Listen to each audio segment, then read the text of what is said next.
Assalamualaikum warahmatullahi wabarakatuh. Teman-teman kicauannya, apa kabar teman-teman? Jumpa lagi dengan saya atau channel kecil saya dari mulai ya. Channel kecil yang membahas konsisten perawatan murai batu dari nol sampai dengan juara.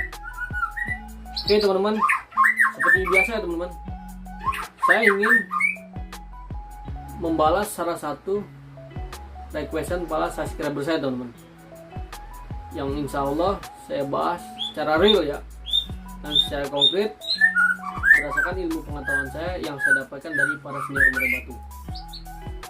Oke. Di sini dia request kepada saya teman-teman, yang bernama Izanza teman-teman. Saya tempelkan juga di layar kaca teman-teman ya. Saya tampilkan seperti itu. Yang berbunyi dia memiliki murai batu F3. Dia nggak punya umbaran teman-teman. Harian jangkrik 7 pagi dan sore, jemur 15 menit, embun 2 hari sekali, mandi 2 kali seminggu. Hari H tetap jangkrik 7 teman-teman, embun 2 hari sekali, mandi 2 kali seminggu, sore dan hari H.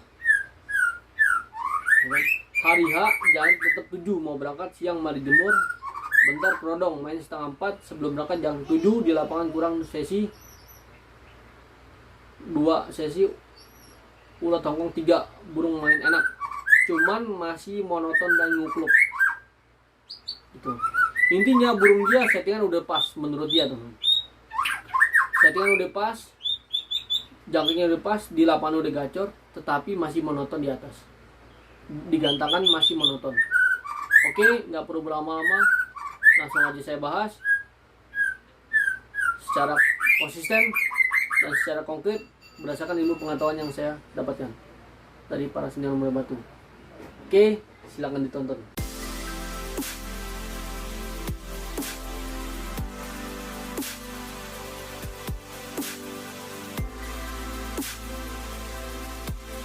Oke teman-teman, langsung aja teman-teman. Ketika murai batu kita udah gacor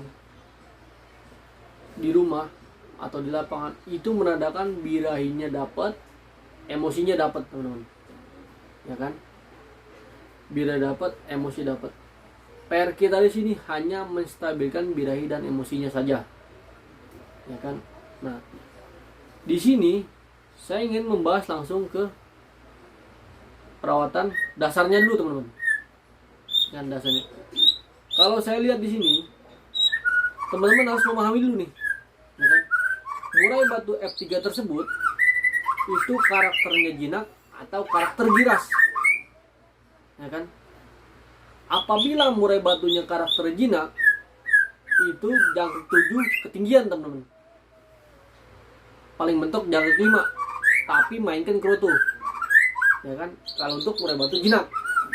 Tetapi kalau murai batu F3-nya ini giras atau murai batu teman-teman giras, itu jangkriknya banyak teman-teman, tetapi pemberian kerutu itu nggak terlalu setiap hari atau nggak terlalu banyak. Nah, itu dasarnya teman-teman, dasarnya seperti itu. Di sini apabila jangkrik 7 pagi dan sore dia sudah enak, mainnya udah gacor, itu berarti settingan udah pas, ya kan? Birahi dan emosi udah pas. Apabila di rumah gacor, nggak birahi, nggak matok-matok ornamen, dan nggak ngebet temen, ya kan?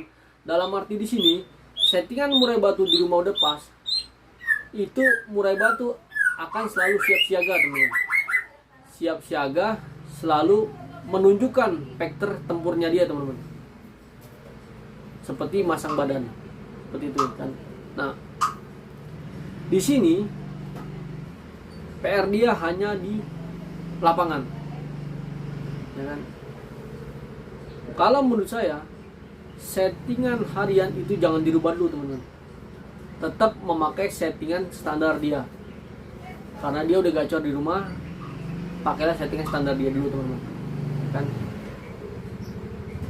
Pada saat burung ini mau digantang, misalkan ada murai batu saya yang mau ditempur ketika dia dimandikan dulu, hari-hari dimandikan, barulah dibawa ke lapangan. Ada seperti itu. Ada juga murai batu yang mandinya H-1 teman-teman. Nah, kalau untuk pemandian pagi, hari H itu, kalau menurut saya, apabila burung kita itu terlalu kekencengan di lapangan nabrak, itu wajib kita mainkan pemandian di hari H. Setelah jemur, baru kita lakukan pemandian.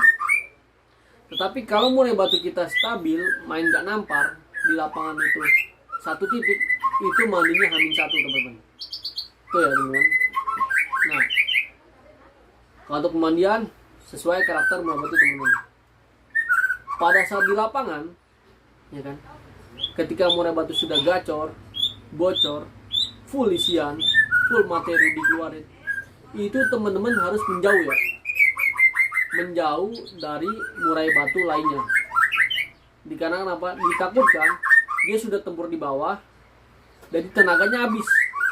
Pada saat dia digantang, dia bakal monoton teman-teman. Suaranya bakal monoton dan nggak mau kerja maksimal. Saran saya dijauhkan dulu, ya kan. Setelah dijauhkan, barulah teman mensiasati itu menstabilkan tenaga dengan cara sleting dibuka teman-teman. Kerodong dibuka sedikit, 3 sesi sebelum digantang itu dicolok jangkrik 2 teman-teman. Nggak usah memakai ulet Hongkong. Ingat teman-teman, apabila murai batu teman-teman udah gacor full materi di lapangan, sebelum gantang jangan memakai ulet Hongkong. Cukup memakai jangkrik 1 atau 2, itu pun yang kecil teman-teman. Karena takutnya dia terlalu kencang, ketemu lawan dia malah jadi ngukluk teman-teman. Atau yang parahnya lagi bisa turun tangkringan. Ya kan? Intinya harus menjauh dari lapangan, dari murai batu yang lainnya maksud saya.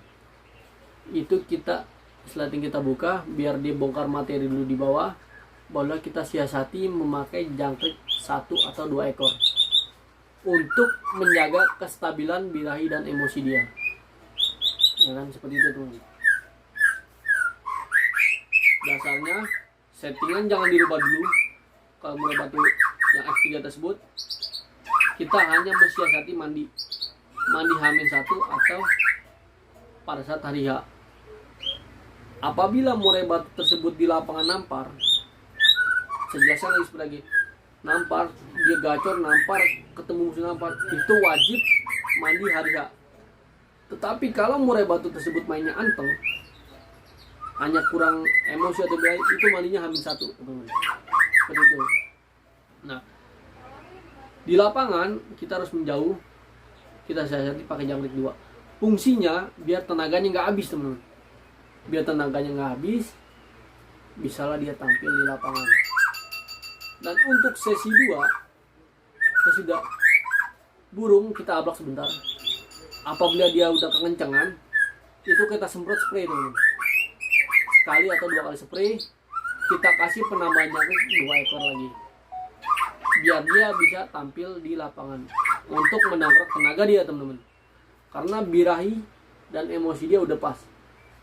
Murai batu yang gacor di lapangan, di bawah, itu birahi emosi dia udah pas. Tinggal bagaimana caranya kita menstabilkan birahi dan emosi dia. Karena cuma itu teman-teman. Jangan langsung teman-teman mensiasati merubah settingan. Jangan teman-teman. Itu hanya pemahaman di lapangan saja.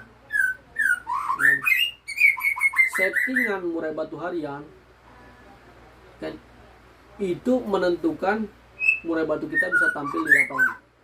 Apabila settingan hariannya udah pas, itu tinggal kita penstabilan di lapangan. Ketika di lomba kita stabilkan saja. Jangan teman-teman rubah. Karena menurut saya settingan murai batu itu nggak sama teman-teman. Jadi sedikit kita nggak tahu pemahaman di rumah, itu bakal berantakan di lapangan. Seperti itu teman-teman. Oke teman-teman, saya rasa cukup ya teman-teman.